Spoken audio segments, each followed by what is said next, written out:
네, 함께 성장하는 일상 랑랑부동산 플러스입니다.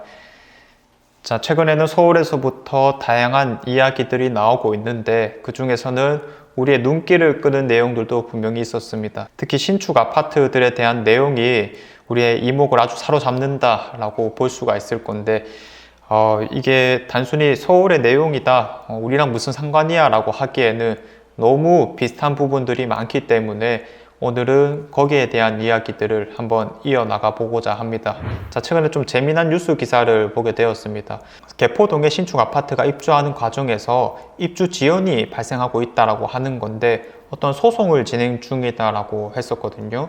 어린이집 소송의 개포자의 400여 가구 입주 중단, 구청에서 법원 가처분을 근거로 중지 명령을 내렸던 건데 어떤 소송이 진행 중이고 이 결론이 나오기 전까지는 입주를 중지해달라는 요청에 그거를 인용했던 겁니다. 자, 그래서 간단하게 말씀드리자면 원래는 기존에 있던 어린이집이 재건축되면서 새로운 부지를 받기로 약속을 받았었는데 그냥 일반 상가에 넣었던 것으로 보여집니다. 자, 그래서 이거에 대한 보상금으로 어린이집에서는 200억 원대를 요구했던 것이었고요. 그리고 재건축 단지는 당연히 안 들어줘서 그렇게 된 거겠죠. 자, 그래서 이런 것을 두고 재건축이 왜 요구를 안 들어줬느냐, 혹은 어린이집이 왜 이렇게 보상이 과하냐, 이런 식으로 이야기 나올 수는 있겠지만은 분명 입주가 지연되는 이유들도 참 다양하다라는 것을 우리가 알아볼 수가 있겠고요. 결국 이러한 것의 문제점은 입주를 하려는 사람들이 고스란히 피해를 받기 때문에 이런 케이스도 있겠구나 정도로 받아들이시면 될 건데, 진정한 문제는 이러한 특이 사항들이 분명 아닐 겁니다. 자, 이런 사진들도 아마 보신 분들은 보셨겠는데 양천구에 있는 아파트입니다. 우리가 흔히 목동이라고 부르는 지역인데 입주하는 시기에 이렇게 입구들이 컨테이너로 막혀 있다라고 보면 되겠습니다. 일종의 유치권 같은 개념이다라고 볼 수도 있을 건데 점유를 통해서 입주를 하지 못하게 만드는 것입니다. 지금 화두가 무엇이냐면은 물가 상승으로 인한 공사비, 자재값의 상승이다라고 볼 수가 있을 건데 이런 것들이 모든 공사 단지에 해당한다라고 이야기할 수 있겠죠. 그리고 실제로 그 공사비 증액으로 인한 협상이 잘 되지 않기 때문에 공사비를 좀 내놓으라고 하는 상황입니다. 자, 그래서 조합 측의 입장을 한번 들어보면 어쨌든 협의를 해야 되는 내용인데 건설사가 일방적으로 금액을 제시하고 난 다음 이거를 받아들이지 않자 다짜고짜 유치권을 행사하더라 라고 하는 의견을 내놓았고요. 그리고 이제 시공사 측에서도 억울한 입장을 내비쳤는데 지속적으로 이 조합에 협의를 요청했으나 계속 불성실한 태도로 임해왔고 이제는 선의의 피해자라고 할 수 있는 분양자 뒤에 숨어서 여론몰이를 하고 있는 것이다, 이런 입장을 내비치기도 했었습니다. 자, 아무튼 조합과 시공사가 싸우는 과정에서 역시나 가장 피해를 보는 것은 이 입주를 하려는 사람들이다, 실거주자들이다 라고 볼 수가 있겠습니다. 실제로 이 서울 쪽의 공사비 갈등 단지들을 한번 살펴보게 되면 레미안 원베일리 약 3,000세대 정도가 현재 있고요. 지금 입주가 얼마 안 남았습니다. 얼마 안 남은 시점에서 1인당 한 1억 원 정도씩은 증액을 해야 된다라고 요구를 한 상태라서 갑작스럽게 조금 난처한 상황이 되었다 라고 볼 수 있겠고요. 물론 이런 것들이 대출을 통해서 어느 정도 가만히 되긴 하겠지만은 당황스러운 것은 마찬가지일 것입니다. 자, 그리고 우리가 잘 알고 있는 둔촌 주공이 있죠. 지상 최대 재건축 단지다라고 언급이 되는 곳인데 뉴스에서 다들 한 번씩은 보셨겠지만 6개월간 공사가 중단되었었습니다. 자, 그래서 다행히도 분양을 하기 전에 이런 공사비 증액에 대한 이야기들을 다뤘었기 때문에 그나마 좀 나은 상황이다라고 볼 수 있겠고요. 나머지 지역들은 세 달째 공사비 협상 중이라거나 혹은 2020년 6월부터 벌써 반년 넘게 착공이 지연되고 있는 상황도 있습니다. 자, 그래서 여기에 안 적혀 있긴 하지만은 공사를 한창 하던 중에 지금 아예 중단을 해놓은 것도 분명히 있고요.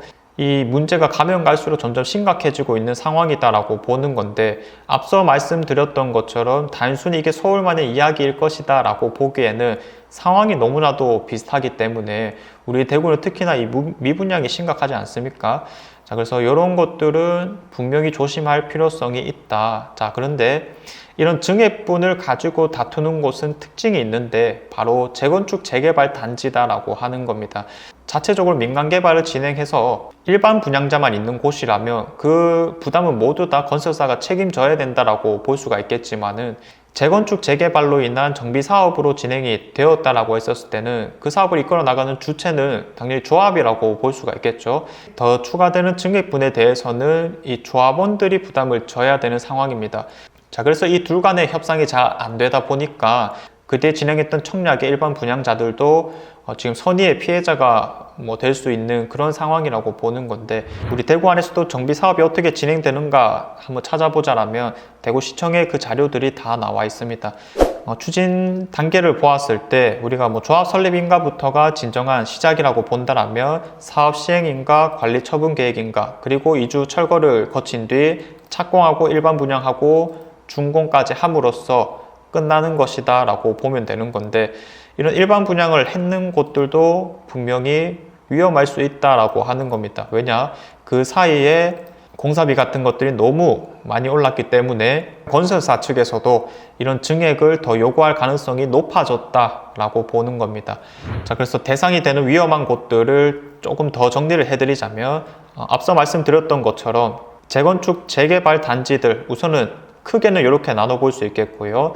자, 그 다음에 설계 변경이 잦은 곳들, 기존의 설계대로만 가면 사실 우리가 조금 더 그 증액분을 줄일 수 있다라고 이야기해 볼 수 있을 건데, 당시에는 비례율 같은 것들이 높아서 돈 되겠지라는 식으로 진행을 했다라면 원자재비 증가로 인해 조금 위험할 수도 있겠구나 라고 볼 수 있겠고요. 자, 그리고 시기적으로 분양 성적이 좋지 않았던 시기들이 분명히 있습니다.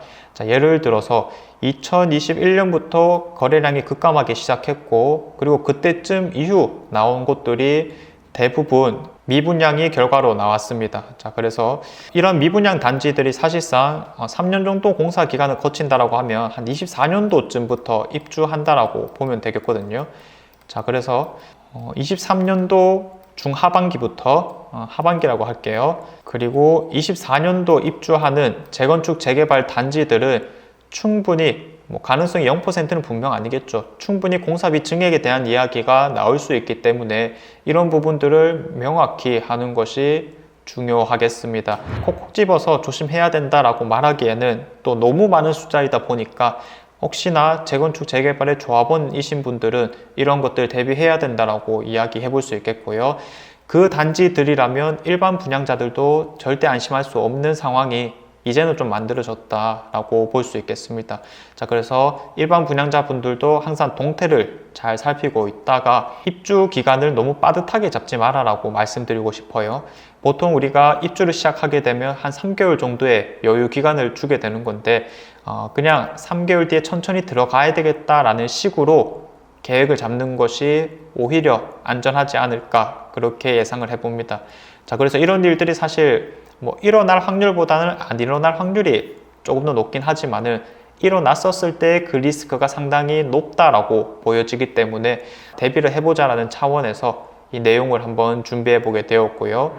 불안함이 계속 커지고 있는 시장입니다.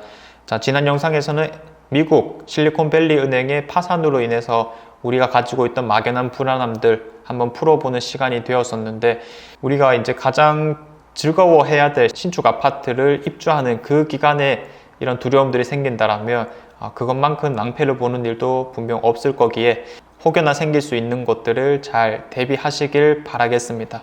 자, 이상 제가 준비한 내용은 여기까지고요. 내일도 좋은 내용으로 찾아오도록 하겠습니다. 감사합니다.